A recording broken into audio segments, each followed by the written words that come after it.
Hi, this is Craig Brown with the Brooke Hancock Jefferson Metropolitan Planning Commission, and I am here with Pete Fernbaugh. Pete is the Artistic Director of the Ohio Valley Cloak and Dagger Company. Pete, COVID-19 has affected everything and anything, it seems like. Can you tell me how it has affected your industry, your pursuit, your passion? Yes. Yeah.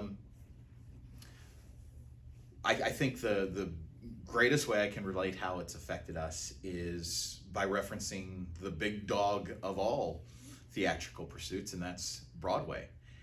When the pandemic hit, Broadway was shut down. Well, that extended to every local theater as well.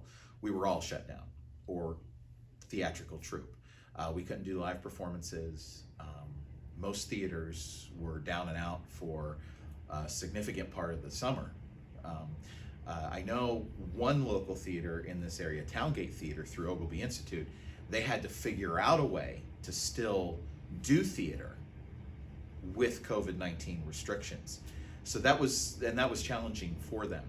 For us, we rely on live shows, or we did rely on live shows.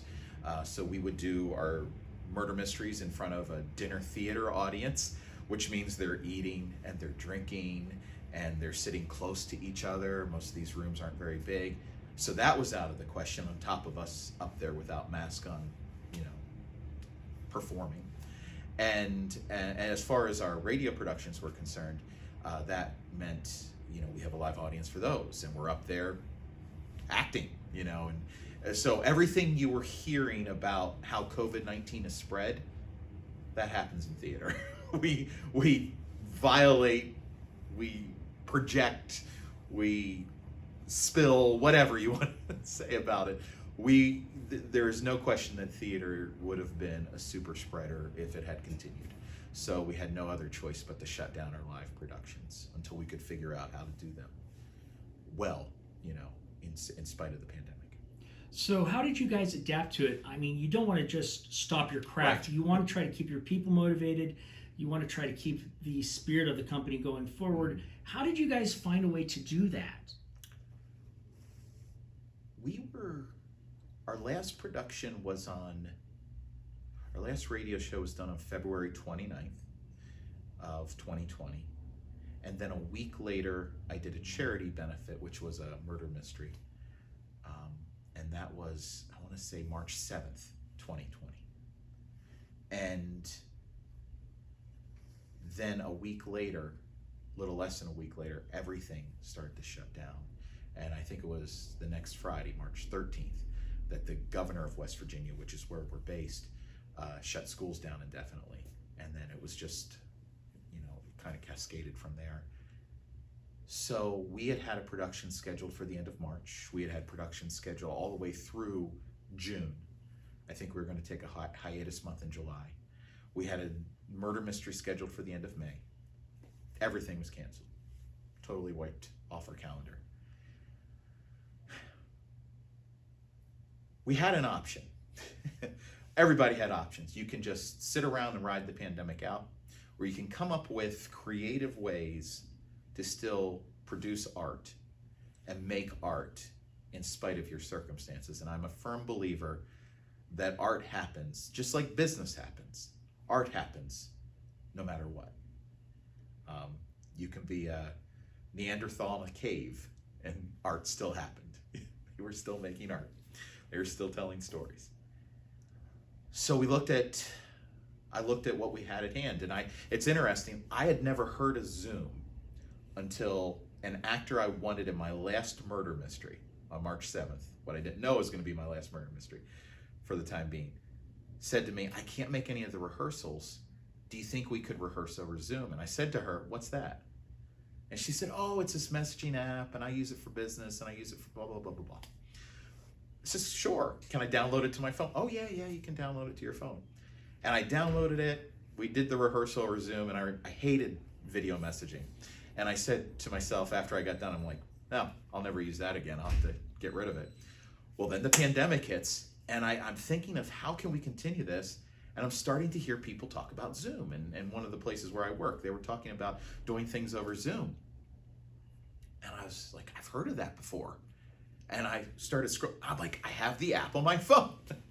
And I thought, I wonder how flexible this technology is. And when I realized you could record over Zoom, meaning the second it's recording, Zoom not only records the entire session, video and audio, but it records tracks individually as well. So if there are 6 people on the meeting, when you download that meeting after you're done with it, you'll get everybody's voices, individually and together, as one and then separately.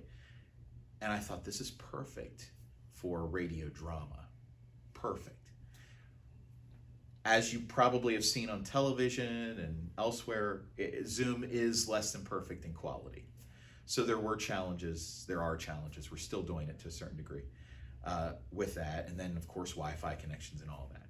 But for pandemic circumstances, I thought this is the way to keep our troupe alive. So we started recording our radio dramas over Zoom.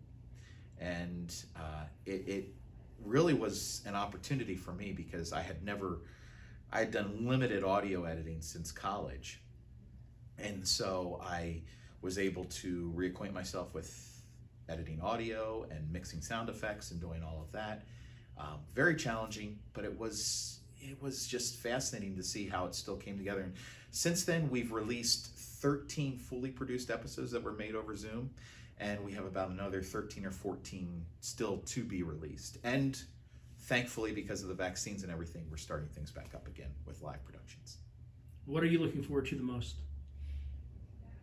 Figuring out how this flexibility that was imposed upon us because of the pandemic is now going to merge with our traditional way of doing theater. I think going forward, I'd already been talking about not just doing live radio productions, but also doing in-studio productions without an audience. And now that I know we can do both, I'm looking forward to expanding the possibilities of our podcast.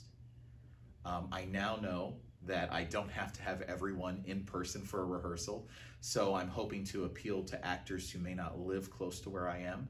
And now that I can tell them you only have to be in town for the performance, maybe being able to bring performers from outside of our area in, so expanding my performer base. I'm looking forward to getting back in general to just live performance, because at the end of the day, I do miss it. And I do miss having that audience there. Thank you so much, Pete. My pleasure.